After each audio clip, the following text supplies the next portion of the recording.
ভাগ্যবান যাদের একটা বড় বোন আছে। জুন মাসে 3 তারিখ খুব স্পেশাল একটা দিন, কারণ আজকে আমার আপুর জন্মদিন। আর রাত 12টার দিকে ওকে সারপ্রাইজ দেওয়ার জন্য আমি এখন বের হয়েছি। আসসালামু আলাইকুম এভরিওয়ান, কেমন আছেন সবাই? আশা করছি সবাই অনেক অনেক ভালো আছেন। এটা ছিল গতকাল রাতের ভিডিও, মানে 2 তারিখ রাতে বের হয়েছিলাম। তো প্রথমে আমি গিয়েছিলাম কেক কেনার জন্য। যেহেতু রাত 11:30টার দিকে বের হয়েছিলাম, এই জন্য কেকের অনেক ভালো ভালো দোকানগুলো বন্ধ হয়ে গিয়েছিল।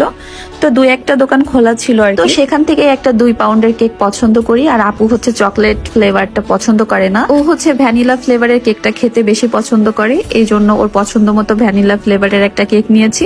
আর কেকের উপরে খুব সুন্দর করে লিখে দিতে বললাম দোকানদার মামাকে যে হ্যাপি বার্থডে টু বৃষ্টি। একদিকে কেক নিতে এসেছিলাম আর অন্যদিকে মাসুদকে পাঠিয়েছিলাম কাচ্চি ভাইয়ে যে কয়েকটা পার্সেল নেওয়ার জন্য। যেহেতু এত রাতে আপুর বাসায় যাচ্ছি, অবশ্যই খাওয়া দাওয়ার একটা ঝামেলা থাকবে। এই জন্য ভাবলাম যে কাচ্চি ভাই থেকে সবার জন্য পার্সেল নিয়ে যাই, তাহলে আর রান্না বান্নার কোনোই ঝামেলা থাকবে না। আর সময়টাকে আমরা সবাই মিলে খুব সুন্দরভাবে সেলিব্রেট করতে পারবো। এখন আপুর বাসায় গেলে রান্না বান্নার একটা ঝামেলা হবে, এই জন্য আমরা কাচ্চি ভাই থেকে কাচ্চি অর্ডার করে নিয়ে এসেছি আর কেক নিয়েছি। এখন যাবো। আমরা সারাদিন এমন একটা ভাব নিয়েছিলাম যে আমরা কিছুই জানি না, আজকের দিনে তেমন কিছুই করব না। তো এইদিকে আমরা সবকিছু নিয়ে এখন ওর বাসায় উঠছি। এখনো তাও প্রায় 10 মিনিট মতো বাকি রয়েছে, মানে 11:50 মতো বাজে এখন। তো বাকি 10 মিনিট ওর বাসার গেটের সামনে দাঁড়িয়ে আমরা সবাই অপেক্ষা করছিলাম। 12টা বাজবে তখনই বাসার কলিং বেলটা দিব। আপুর রিয়াকশনটা দেখার জন্য আমরা সবাই খুব ওয়েট করছিলাম। ভেবেছিলাম আপু গেট খুলবে, কিন্তু দেখি যে ভাইয়া গেট খুলেছে। তো ভাইয়াকে প্রথমে জানিয়ে রেখেছিলাম যে আমরা আসবো, কিন্তু আপুকে যাতে কিছু না বলে। ও রুমেই ছিল। এখন 12টা বেজে গিয়েছে, এখন হচ্ছে ওর রুমে ঢুকবো। এদিকেও নতুন কিছু ড্রেস আর কিছু জুয়েলারি কিনেছে, তো সেগুলো বসে বসে ট্রায়াল দিচ্ছিল। তো এমন সময় আমরা ঢুকি।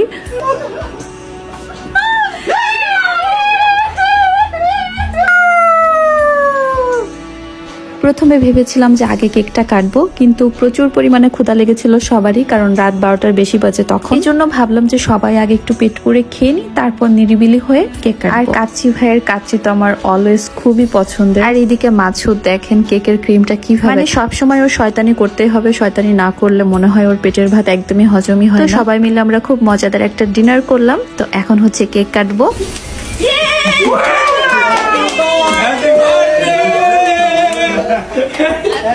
সবাই মিলে আমরা একসাথে কেক কাটি আর অনেক অনেক অনেক মজা করেছি সবাই। আর হ্যাঁ, আপুর জন্য সবাই দোয়া করবেন আর আপুকে উইশ করবেন। আশা করছি ভিডিওটা আপনাদের কাছে অনেক অনেক ভালো লেগেছে। তো আজকের মতো এই পর্যন্তই, দেখা হচ্ছে নেক্সট ভিডিওতে।